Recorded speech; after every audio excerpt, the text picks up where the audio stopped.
Hello everyone and welcome to ThinkTech Hawaii. I'm David Austin and today we have the great pleasure of speaking with Mr. Jeff Au, who is the Managing Director of PacifiCap Group, the largest venture capital firm in Hawaii. Welcome. Thank you, David. And we're here to get a status update on tech incentives, what's going on right now in the legislature. So please fill us in. Well, thanks, David. It's been a bit of an active session in the legislature the past few weeks. There have been several bills that could affect high-tech and high-tech incentives. It's boiled down to a few that are left, and there are some hearings coming up. I think the broader picture is that you have to look at all these bills within the context of the state budget. Obviously, we've had a recession, the legislature and the state governments struggling to balance the budget, which is required by the state constitution. So there have been a lot of bills that have been floated and have been proposed with the intent of helping to balance the budget. So I think when you evaluate these bills, you have to kind of do a cost-benefit analysis and ask how much benefit there might be to the state budget in helping balance the budget, or will there actually be any savings at all, and weighing that against any adverse impact there could be on high-tech companies and the high-tech industry here in Hawaii. Coming up on Monday the 29th, there is going to be a hearing for decision-making only, which will not have public testimony on HB 2962, Senate Draft 1. In its current form, HB 2962 SD1 basically has been changed into what's now this streamlined sales and use tax law that would basically make certain online transactions subject to state tax. Mm-hmm. And in the view of its proponents, would kind of even the playing field a little bit between local vendors who have to pay excise tax mm-hmm. and vendors from out of state mm-hmm. that are doing online transactions. But what's more relevant for the high-tech community is the previous version of this bill, HB 2962 HD1, which is House Draft 1, mm-hmm. that passed out of the House Finance Committee. This version of the bill basically would have deferred the ability to claim the high technology business investment tax credit under Act 221, deferred the ability to claim the credits until 2013. Okay. With the hope that the economy recovers by 2013. So it's not a cost savings, but just a deferral to 2013. Mm-hmm. The problem that many of us saw with this bill is that the projected cost savings that we think were estimated by the House Finance Committee that were pretty substantial, to the tune of, I think, $93 million in 2011, $47.5 million in 2012, and $27.5 million in 2013, were basically just deferrals, not savings. Okay. Basically, you can't claim it now and you can claim it later. Right. But the impact, the negative impact in the tech sector, I think, would be that to the extent that these changes are retroactive mm-hmm. and apply to investments that have already been made, right. I think that, one, there wouldn't be any real cost savings or even a deferral of costs to the state to the extent it's struck down by the courts as unconstitutional. Right. For investment, as being retroactive for investments already made. Mm-hmm. And secondly, even if the courts were to uphold the law, the ensuing litigation from investors and Act 221 companies likely the litigation would likely go past 2013 before right. it's settled. Absolutely. So people would be fighting this out in court, wasting a lot of legal fees, not to mention resources of the state, mm-hmm. litigating this thing, and the litigation takes longer than the deferral period. Right. And we could be in 2015 right. before the lawsuits are settled, and this was only intended to defer it to 2013. Right. So at least my personal view is that this bill really would, if in its previous form out of the House Finance Committee, mm-hmm. would have been a lose-lose scenario for everyone. Uh-huh. The state wouldn't save any money. It wouldn't even be able, in reality, to defer its ability collect taxes or to grant the credits to defer taxes. And it would just be a waste of litigation costs and time for everyone. What was interesting when you look at the testimony that was submitted by the administration on this bill between the House Finance Committee and the Senate, the interesting thing that I found was that the testimony submitted before the House Finance Committee only showed the positive revenue gains for 2011, 2012, and 2013, as you can see right here. You can see right here that testimony did not include the additional cost to the state of $84.2 million a year in 2014 and 2015 to the tune of, I think that's $169 million. How do you account for the discrepancy?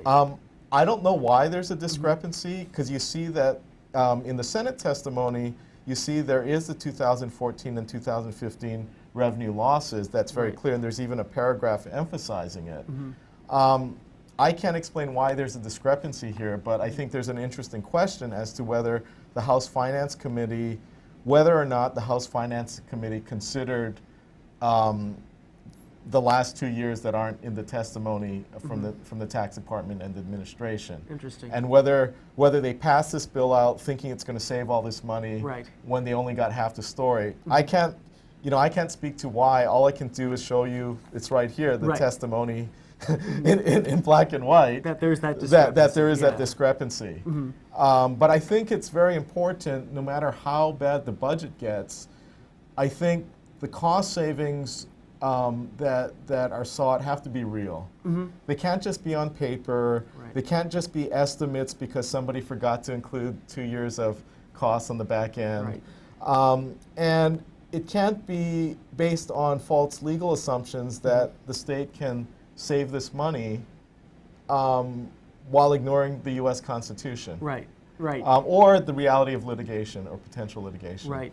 To put in simple layman's terms, Act 221, the Act 221 investment tax credit is basically a tax credit that's granted to investors who invest hard, cold cash into our economy. And basically the state said, instead of paying your taxes, put the cash into our high-tech and media companies, and you get to basically save on your taxes over a 5-year period, kind of like an installment payment plan. And investments were made in past years, but if the state were now to say, oh, okay, we have this kind of installment payment plan over 5 years with tax credits, but we're gonna like unilaterally change the payment schedule. That would be like saying someone having financial difficulty and telling the bank, well, I'm just not going to make my mortgage payment till 2013, and expecting there to be no consequences. Basically, if anybody did that, the bank would foreclose. If the state did the same thing with other types of financing, like bond financing, we just read in the paper that the state just raised more than $600 million in bonds for the airports, which is a good thing, I think. But what do you think would happen to the state and the state's bond rating if next year the state were to say, well, times are tough, we still have this deficit, so we're not going to make any payments on that $600 million of bonds until 2013. Well, it's clear that the state's bond rating will go down, and if the state were to do that, it would never raise bond financing again within our lifetimes. Well, the thing we have to keep in mind is if the state did similar things with respect to Act 221 financing, telling private sector investors to put more money into the state economy, into these high-tech companies than the credits they're receiving, because 40 to 50% of the credits are never claimed. And then partway through say, oh, well, we're going to delay your ability to claim the credits till 2013. I think the effect would be investors will never invest again. Just as the markets or the bond markets would never purchase state bonds again if the state arbitrarily, unilaterally decided that it was just going to defer payments until 2013 on bond financing. So I think we have to look at the big picture of what this bill, the negative impact it could have done on the financing community and the state generally. We need to look at whether it really would have saved money, and whether, I don't know if the House Finance Committee considered the 2014-2015 costs of this bill, but I know it just wasn't in the testimony. And and the litigation risk and whether it would really save money. Right. Fortunately, the Senate Committee on Economic Development and Tax basically amended this bill and took out, essentially gutted the bill, took out the original provisions of HB 2962 and replaced it with the streamlined sales and use tax amendments. Okay. So as things currently stand, this bill would not be that damaging to the high-tech community unless in a subsequent hearing or through subsequent legislative maneuvers, somebody decides to either amend this bill again and put the old language back in, or to put the old language in another vehicle. Understood. Right. But if the legislature, if anyone legislature is considering that, I hope they at least consider the substance of the original bill and at least look at the administration and the tax department's testimony to the Senate Committee on Economic Development and Technology, and not only look at the House Finance testimony that didn't include the cost side. Right. So that's probably too long an answer than you wanted. But no, it's terrific. It's very thorough. But that's where things are. As I said, the Ways and Means Committee will be having decision making on this bill without public testimony on Monday the 29th. And we'll see if they could pass it out as is in the Senate Draft 1, as the Senate Committee on Economic Development and Technology pass it out. They could potentially amend it, or they could potentially defer or kill it. Okay. But I just hope everyone considers all the facts. All those factors, involved. Right. Okay. The second bill, HB 2867 HD1. HD1 means it's House Draft 1, which basically means it's the First Amendment the House committees made. That bill, in its initial form, would have repealed a whole bunch of different tax credits and incentives far beyond 221. There was a lot of testimony in opposition, so the House itself and the House Finance Committee amended the bill to basically make it apply only to a specified list of tax credits and incentives that included the investment tax credit for Act 221. And the restriction that it would impose would limit the ability to claim tax credits to 80% of a taxpayer's tax liability and prohibit credit carryforwards. Okay. The short answer is the Senate Committee on Economic Development and Technology held the bill, which means they essentially killed it. Although, of course, there's always a risk someone could take the same language and put it in another bill, but at least for current purposes, the bill has been held and killed. To understand what this bill actually said, there's a couple things that we in the tech community actually should be aware of. Number one, it did not apply exclusively to tech credits. It applied to a whole bunch of other things, and a lot of those other credits I'm not as familiar with, so I'm not going to comment on. But the main thing it would have done to the high technology business investment tax credit under Act 221, it would have imposed this 80% limit of liability and prohibited carryforwards. Now, there's one little problem with that from a budgetary standpoint if you expect budgetary savings from that amendment. And that one little thing is those restrictions were already passed last year with SB 199. Those restrictions are already on the books, and so you can't save money twice by restricting something the same way twice. And so anyone who thinks that this bill will result in budgetary savings for the state because it's restricting the Act 221 investment credit in this way for new investments, I think is being misled and needs to read the law because those restrictions are already on the books. Did people think that was going to actually save money? Well, I don't have the specific testimony. Yes, I mean, the bill as a whole was projected to save money. The projected breakdown between the Act 221 credits and other credits is a little hard to decipher, and I wasn't able to determine how much of that. But the question I have is why include the Act 221 credits in this anyway? because it creates a lot of uncertainty and a lot of anxiety among investors, and it, I mean, to be blunt, wastes a lot of people's time Right. to have to review this. So if it wasn't to save money, why would you include something that's already, I mean, why would you repeat a restriction that was already passed into law last year unless you had the intent to save money? Right, of course. I mean, Yeah. the legislature and legislative staff is also overworked, and they don't even have the time to be rehashing the same old thing that is already law. Now, there is one way that this bill, with respect to investment credit, could save more money, Okay. and that's to apply those restrictions retroactively to investments already made. Okay. Now, again, you have the same Right. constitutionality concerns.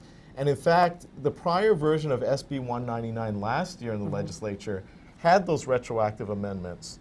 And because of that, I think the bill was actually pulled from the Senate floor and recommitted to conference committee. And the bill was amended to take out the retroactive aspect of it to address these constitutionality concerns Okay. before SB 199 last year passed. So I guess my feeling is the problem was there last year. The legislature, you know, had the good judgment, in my view, to fix it Right. and only apply those restrictions to investments made on or after May 1st, 2009. And if anyone is trying to rehash that retroactivity issue and apply it retroactively, I guess to the extent the legislature already spent a lot of time looking at this issue and said, okay, we have to save money, but we can't break the law, Right. and we can't apply things retroactively, I suppose it is wasting time and resources to kind of rehash the same old issue over again. Again, it's hard to tell if that was the intent. Right. All I can comment on is what the bills say. Right. But I will say, you know, one more thing on retroactivity. I was at a lunch talk that Lieutenant Governor Iona spoke at 2 or 3 weeks ago, and I raised the question about some of these bills that potentially could be retroactive and be unconstitutional. And Lieutenant Governor Iona unequivocally said that if any of these bills are illegal due to unconstitutionality, unequivocally, he said, the Lingle administration will oppose and veto these bills. Okay. So as a pure political, practical matter, I think the legislature has to consider that if these bills are retroactive, you know, what's the point in passing them forward, passing them out, and relying on them to balance your budget Right. if the administration has made it clear that they're going to veto it, right. and I'm pretty sure there's not enough votes to override a veto, particularly if it's based on illegality and retroactivity. Right, and something that's unconstitutional. Yeah, and unconstitutional retroactivity. So again, this bill has been you know, held and killed, and just the hope is that no one in the legislature tries to reinstate the language in another bill. Okay.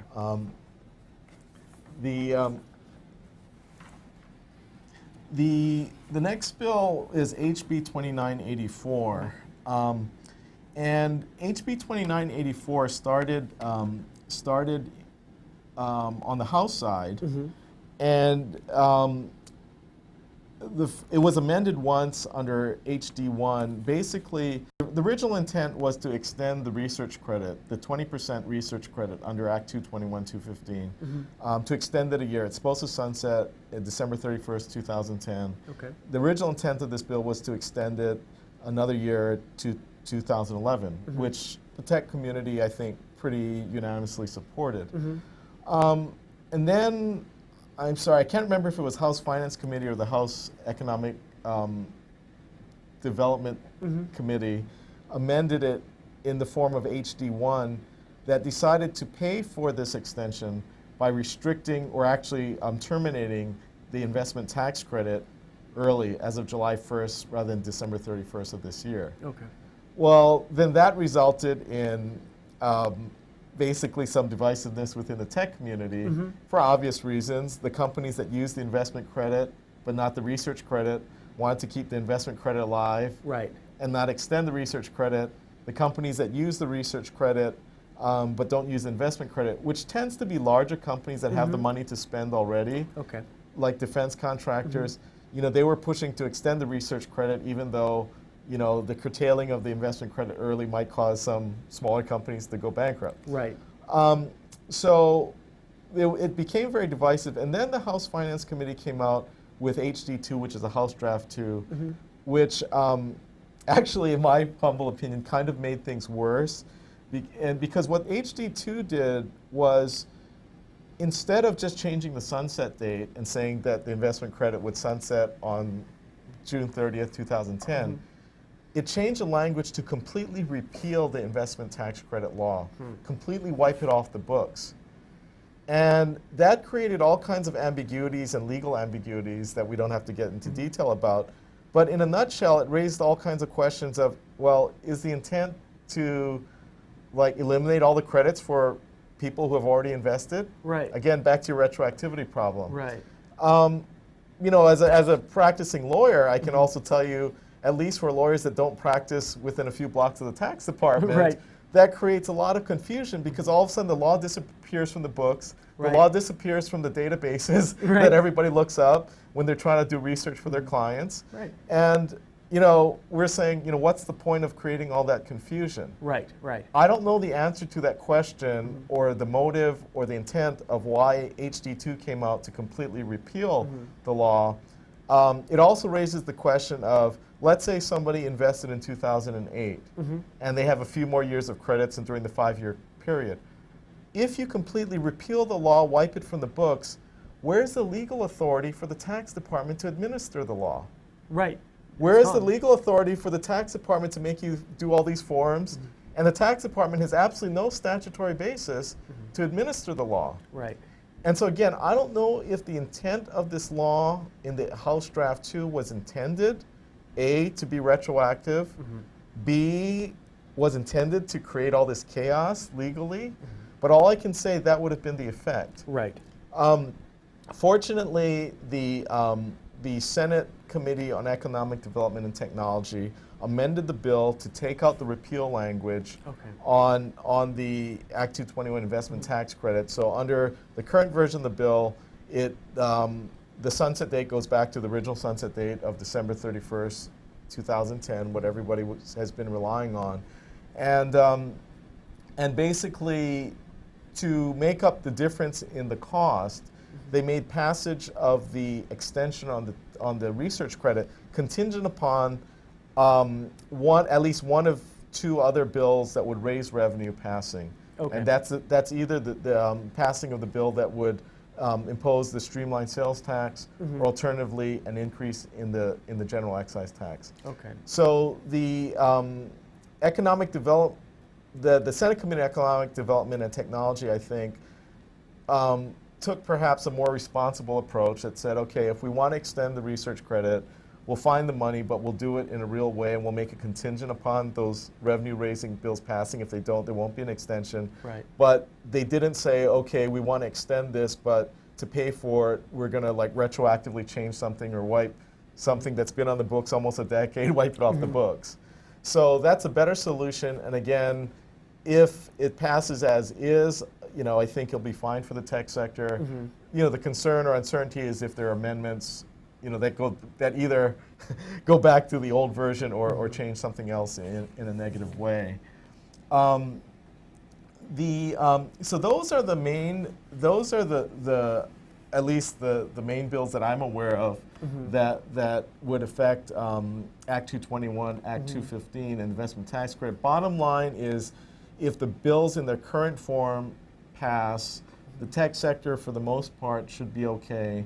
But if any of the prior versions of the bill somehow come back to life, whether they're amended in these vehicles, in these bills, or there's other legislative maneuvers to put the old language back in a conference committee, or if another bill is gutted and the language is put in, as kind of a horse trading type of thing.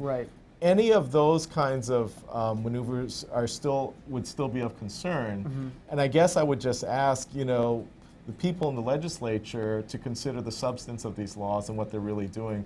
Sometimes things get very political and it's horse trading. You give me this, I give you that, or you kill my bill and I'm going to kill yours.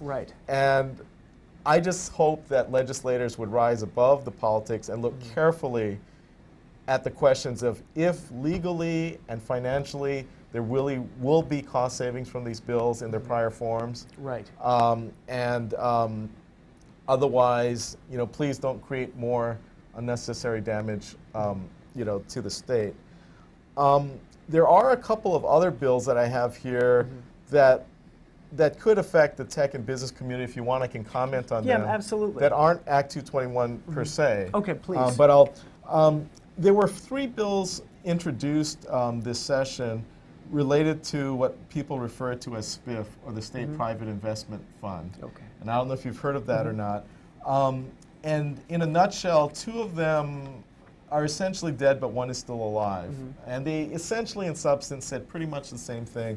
The one that's still alive is HB 2945, SD1, Senate Draft 1, I believe. I hope I don't have my papers mixed up, but I think that's the one alive. But anyway, what SPIF does, it essentially creates contingent tax credits. The intent is to create a venture capital fund, or make venture capital funds available to be administered by the Hawaii Strategic Development Corporation, HSDC. The idea is you get this money into the fund. The fund then would be used to attract other venture capital funds from the mainland and elsewhere, as well as local funds, to put more money in. It's kind of like the seed money that would be used to provide additional funding to the venture capital high-tech industry, which in principle and in theory, I think is a good thing. The bill, the SPIF bill is already on the books, but these would essentially be amended. The legislature passed the original SPIF bill back in 2004 as part of Act 215, when Act 220 was extended. But the legislature passed it, put it on the books, but never appropriated any money for it. So it's been on the books, but pretty much dormant. What the new amendments do is essentially provide a mechanism for private sector funding sources. Okay, so the state doesn't have to put in the money. Private sector investors would put the money in, and essentially these tax credits would be used on a contingent basis. If they make these investments and they make a ton of money, no problem, nobody uses any tax credits, and people make money on their investments and everyone lives happily ever after. Yeah. Where the tax credits come in is if the investments or a substantial portion of the investments fail, and the investments would cause a loss to the private investors. There are these contingent tax credits that are there that the state could essentially sell to other investors, or possibly to the same investors, to raise more money to basically backstop the losses. So basically, if I invested $1 million into the SPIF fund, and let's say in a worst case scenario, hopefully it would never happen, it was all lost, okay, the state would basically have $1 million to make me whole, and the way they would get that, they would sell these contingent tax credits to private investors, so that basically they pay $1 million into this fund instead of paying their state tax, with some kind of discount to account for, the time value money, things like that. Right. The concern I have about this bill is not so much a legal one, but a practical business and financial one, which is basically the commitments for any investor to participate in this. The commitments in the commitments to purchase the tax credits probably have to be made well in advance. Kind of before if the investments are going to succeed or fail. Right. Because if no one signed up for the tax credits, how do you know the money's going to be there? You could have the tax credits on the books with no cash there, as has been the case for almost 5 years now.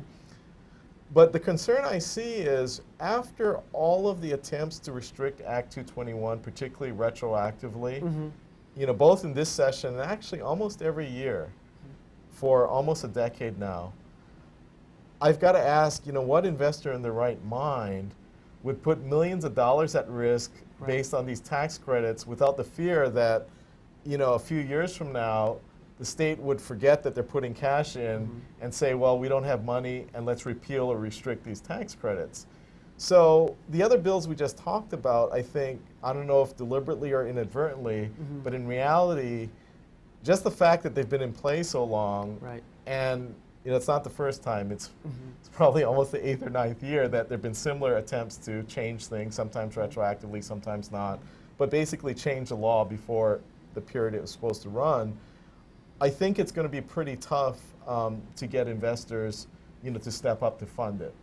And why do you think there have been such kind of concerted attempts to restrict Act 221? What do you think? Do you think there's a?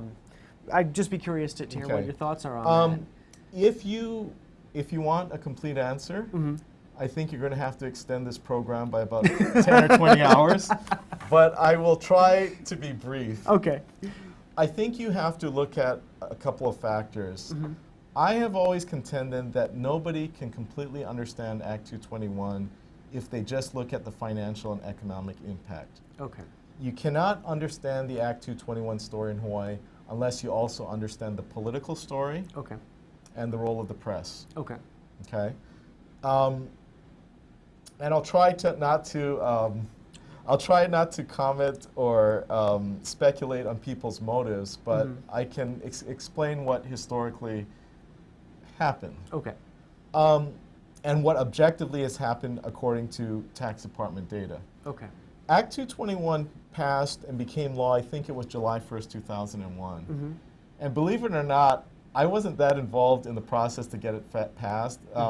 Former tax director Ray Kamikawa had lunch with me and said, can you help us, support this bill and get it passed? And I remember saying to Ray, I think it's a great idea, but I'm skeptical that after all that time and effort that it will pass the legislature and become law.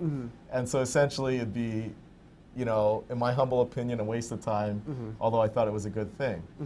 And Ray was right and I was wrong, and Ray got this thing passed. And I was wrong, and Ray never lets me forget that. And I remember saying to someone when it first passed, I remember we were invited to the signing ceremony, and I think Governor Kaetan was out of town, and Lieutenant Governor Mazie Hirono was the one who signed it into law. They had this big ceremony at Aloha Tower. And it was literally a big party. They had music and bands, and everybody was there. And I remember saying to someone, my God, this is the first time that everybody in Hawaii agreed on something. It wasn't partisan, Democrat, Republican, because remember, tax credits are tax cuts. Right. So the Republicans support it, in theory. Republicans, will always tell you the way to grow an economy is to cut state taxes and put the money in the private sector and let the private sector grow companies and grow the economy. And I fully agree with that philosophy.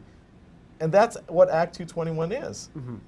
It's a tax cut telling taxpayers, instead of giving your money to the state, you can invest in private companies. When Act 221 first passed, I remember saying to someone, my God, this is the first time that everybody in Hawaii agrees upon something. Democrat, Republican, Republicans, I think, liked it because it was taking tax money and putting it into the private sector, which Republicans should like. Democrats supported it because it was supported by a Democratic governor, and I think it passed unanimously in the Democratic-controlled legislature.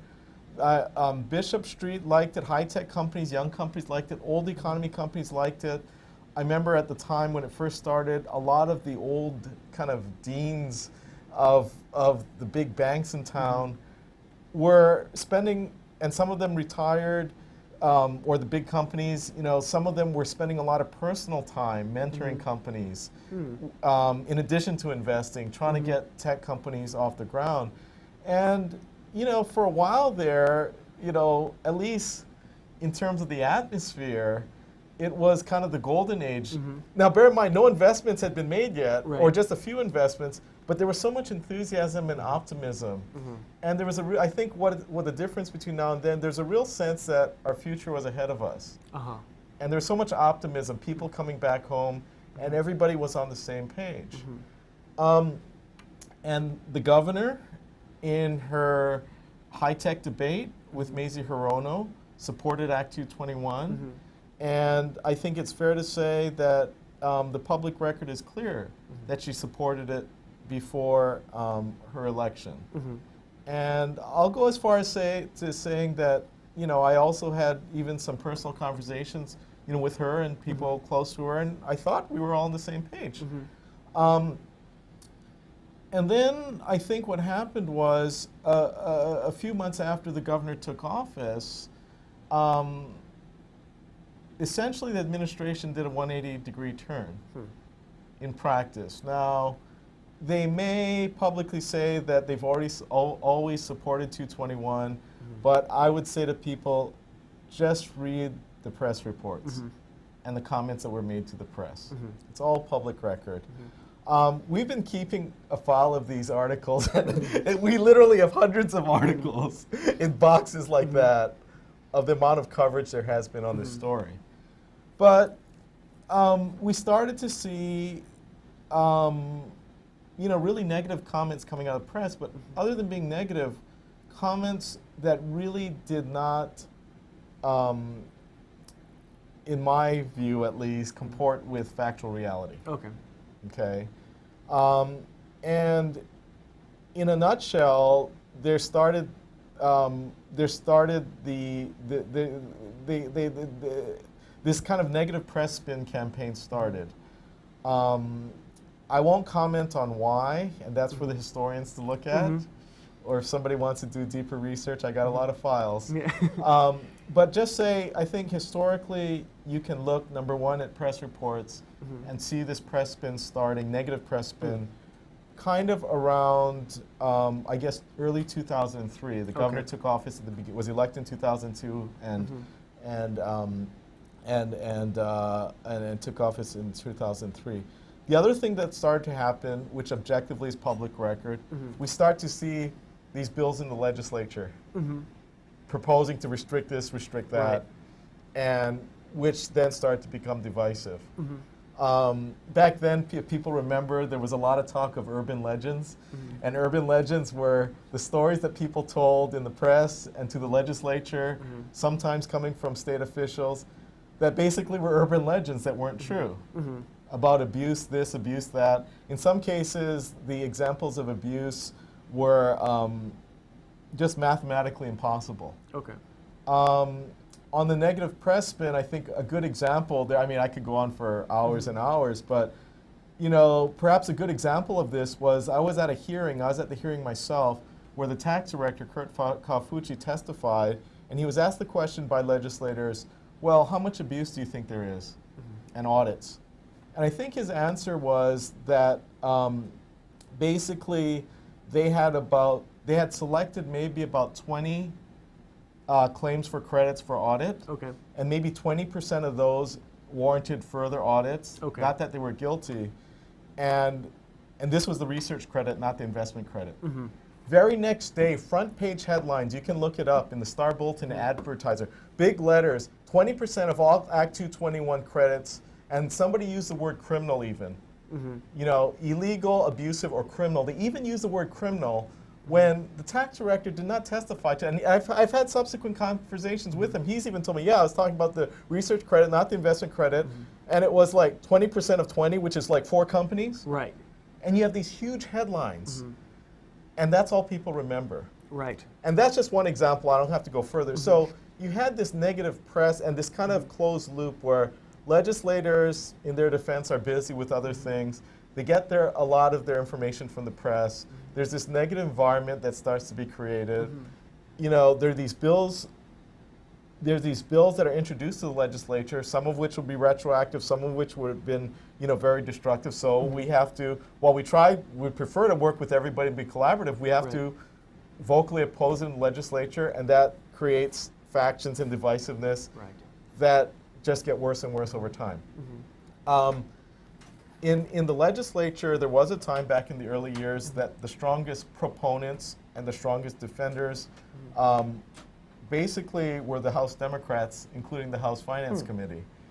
And House leadership in some years actually saved Act 221 from a lot of very negative changes by basically not assigning it to the bad amendments, not assigning bad amendments to conference committee. Long story short, in the subsequent years that have followed, there have been some changes in the committee makeup and leadership, and let's just say that some of the people who now hold some of the committee seats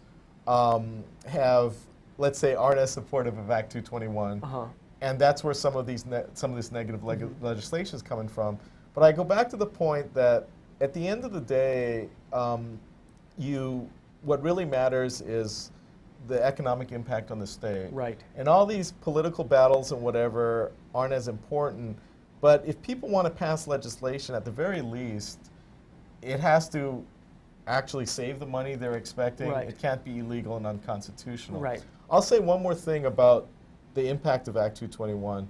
There was a lot of talk about, well, we need to see the results. And there was actually legislation passed, Act 206, I think in 2007, that statutorily required the tax department to collect data and report it to the legislature on Act 221. You know, for investors and for tech companies, it's created a lot of paperwork. Right. You know, without going into detail, I think because we do the forms for our investors and whatever, we invest a lot of companies, we have to process like 400 of these forms or more every year. And in most cases, pay a $150 filing fee for each form. Right. And you do the math. But putting all that aside, after all of that time and expense to collect the data and report it, the tax department came out with the reports as required by law. Well, the first report that came out, I think it was September 2008, I believe, came out very positive. Okay. Okay, the amounts invested is almost twice as much as the credits claimed. A lot of jobs created, et cetera, et cetera. And then in December, there's another report that excluded a lot of the positive data. And then for the following year, I think the first report came out in 2008, was for 2007 data. The following year in 2009, these reports are coming out, and there are kind of editorial comments like the job creation was disappointing, without saying like why, and the fact that all the jobs created cost less money than any state job, and I've subsequently seen the jobs created by 221, it's more than 4,000 jobs. Yeah, some are part-time, but I think you should count the total compensation rather than the number of jobs. But bottom line is, I think the data shows that 221 has created more jobs at less cost to the state than, for example, the federal stimulus package. Interesting. But the subsequent reports that started coming out, not only were these kind of negative, what I call spin and comments, the most recent reports even excluded positive data that was previously reported in previous years. The best example is intellectual property. A lot of critics said, well, how do we know they're really doing real research? Are there any real patents? So the previous reports, for example, reported several hundred patents filed by Act 221 companies, several hundred. I think, I don't know, I shouldn't give the exact, I don't have it in front, but there were several hundred patents, copyrights, et cetera, and very positive. And if you look at the most recent report that was published by the by the tax department, Act 220, it completely excluded all of the intellectual property patent data. That companies have to spend so much time tallying up. I mean, if I run a company, I know I have all these patents. I don't know how many, and I got to have somebody go count them all and go through the files to fill out the stupid form, which takes time and money. And then when the data is positive, to see it excluded from the report, when actually it's kind of statutorily required, raises a lot of interesting questions. I mean, people can have reasonable disagreements of how they interpret the data, but why should positive data be excluded from a report? If it's statutorily required on top of And it was published in the previous year. So I can just comment on what I've seen. And, I think a lot of the positive data has been kind of squashed or lost in all this political noise. I won't comment here as to the reasons why, and we'll leave it up to history and historians to determine if anyone so chooses. But yeah, I think it's actually sad. I mean, I think Act 221, if you look at the data, more than $1.3, $1.4 billion with the B has been invested. The total estimated cost by the tax department is in the $700-something million range, which is a lot of money. But I would give away $700 million anyway if somebody will give me $1.4 billion. And show me one other state program that has brought hundreds of millions of dollars of investment into the state. Job creation, thousands of jobs created. I think there's more than 370 companies that have been funded.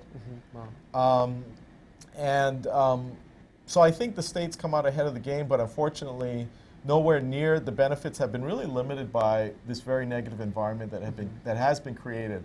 You know, people can speculate, argue, debate what created this negative environment and why, Right.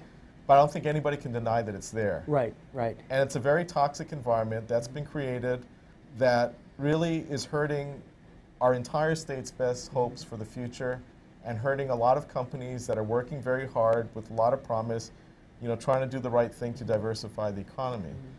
The bills that we've talked about and the uncertainty that's created even right now have real effects. I got a phone call today from the CEO of a tech company that has a lot of promise. They have ready to close a federal contract worth more than $20 million. But they need a little bit more money to meet all the requirements of matching and this and that in order to close on this 20-something million dollar contract with the federal government, okay? And obviously they're asking us if we might be able to provide some financing, and I had to say, you know, my hands are tied until we know what's happening in the legislature. Right.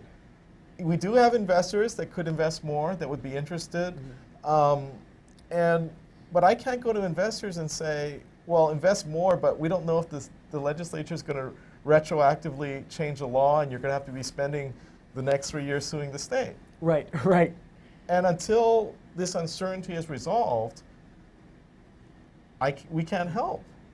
And you know, they're trying to raise money from other sources, whether they'll do it or not. But that's just one example. This just happened today. I don't think anybody can say that a company that's ready to get 20-something million dollars from the federal government is a sham. Right. And I don't think anyone can say it would be a bad thing for a local company to get 20-something million dollars from the federal government. Right. But I can tell you firsthand the shortage of capital and our inability and the ability of others to be able to move forward and provide some incremental funding that's a lot less than $20 million. Right. Our hands are just tied. Right.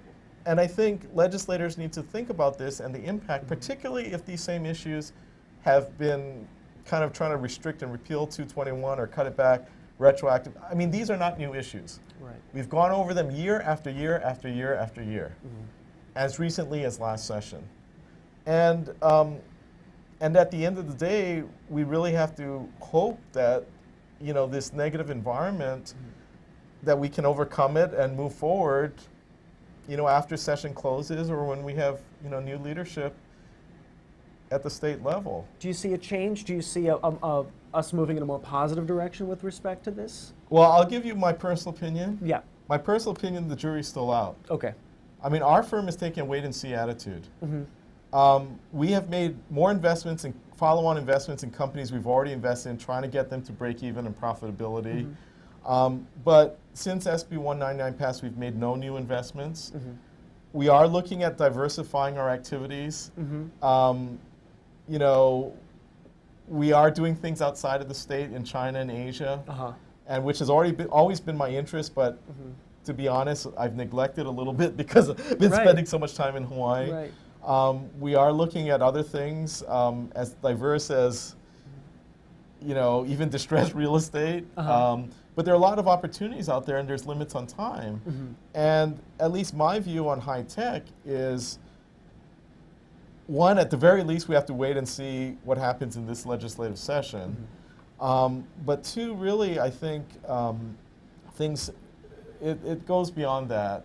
You know, is there going to be a change in attitude and environment, and basically, will kind of the spirit of 2001 return, where local entrepreneurs, tech companies, and investors really felt that the state was behind them in terms of supporting them, not only in providing financial and tax credit support, but moral support, rather than the state or certain segments of the state being there behind them to stab them in the back.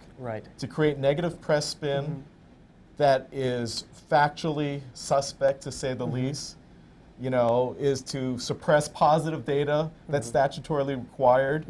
And all this stuff, you get to a point and you say, you know, why am I wasting my time?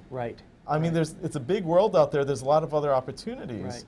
I mean, personally, I I mean, my passion has been in economic development. Right. You know, that's what I studied in school before I got my master's and before I sold out to the system and went to law school. Right.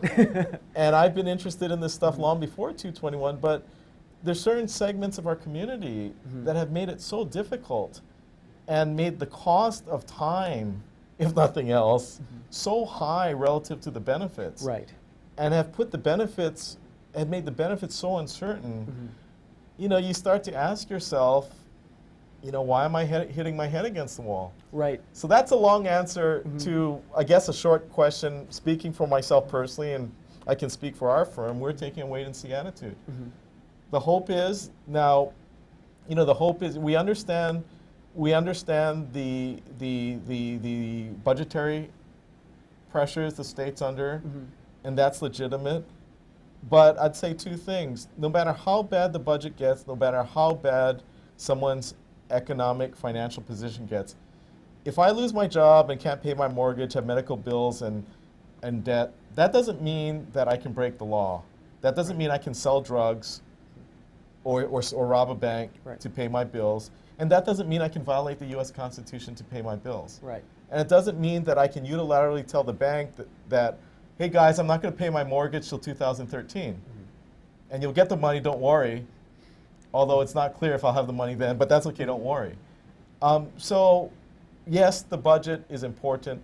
And there also has to be a rational relationship between these bills that can create a lot of, you know, chaos and anxiety and actual benefit to the state financially. So that's my hope. But we'll see. I always say actions speak louder than words. There was a point last year in the legislative session, I was feeling pretty down and depressed, not over Act 221, but because I thought that basically our state and our state leaders and our legislature will pass a law that's unconstitutional and retroactive. And just the whole, I mean, it's much bigger than Act 221. And there was a point that I was getting kind of depressed and fearing that things were hopeless for this state. But then the Senate did the right thing and came through, and they took out the retroactivity provisions of SB 199, and they passed a bill that, yes, damaged, you know, restricted 221. I understand the budgetary concerns, et cetera, but at least they didn't pass something that was unconstitutional and retroactive. And so then it restored my faith and my hope and my optimism for our state and the good judgment of our legislature. And then, fast forward to this year, we see bills come out again. With the same old issues there. And then I go back to my thing, I said, here we go again. And so again, the jury's still out. And I don't know. But to answer your question, I guess my view is actions speak louder than words. We'll see what the legislature does. Hopefully the Senate will have the same good judgment as it had last year. And while it needs to balance the budget, it won't do anything that's retroactive, unconstitutional, and even if it's not unconstitutional, something that will trigger litigation that will last 3 years longer than this deferral period, that won't be good for anybody. So I'm still hopeful, but at the end of the day, I think we just got to see what happens. What do you think the governor sits on these issues? Well, I will say that I think it's fair to say that Lieutenant Governor Iona said for the record at a lunch that I was asked that he unequivocally said that if any of these bills are retroactive and illegal and unconstitutional, that the Lingle administration will oppose them. And I assume that means veto them. And so I hope that Lieutenant Governor Iona, you know, does speak for the Lingle administration, and that to the extent there are retroactive and unconstitutional provisions in these bills, if they should pass a legislature, I would hope that the administration would do the right thing and veto them. But you realize if they do that, and if the legislature relies on these bills to save money, they all of a sudden got a big hole in the budget, which creates a new problem. So my hope is people address these issues sooner rather than later. As to other aspects of Act 221, let me just say that I can't read people's minds. Of course. I can't speak for the governor. Of course. I can say objectively, there's certain parts of her administration who have been very supportive of Act 221 over the years. And the tax department has really made an effort to listen and collaborate and finding the right balance between supporting the private sector and doing the right thing, but also avoiding abuse. Right. And they spend a lot of time and resources, and I think the tax department's really tried to do the right thing. I think it's fair to say that there have been other segments of the administration, without naming names, that over multiple years, both publicly and perhaps privately, I think you can say objectively, have taken actions that have served to undermine Act 221 in a variety of ways. So I think when the history books are written on the Lingle administration, it's not as simple as did it support it or not. Right. I think you have to look deeper at different parts or factions within the Lingle administration. I think ultimately where the governor stands on it, I think you have to ask her. And you have to ask not only what is said, but you have to look at the actions that have been taken historically Right. in the legislature, as well as public statements made to the press, as well as some of these administrative things in terms of reports that have been published, amended subsequently, taking out positive data, et cetera. And I think history will be the judge. And I think the public, once they know the real story, will make rational decisions. Well, let's hope so. Thank you very much for stopping by. Okay, Appreciate it. thank you.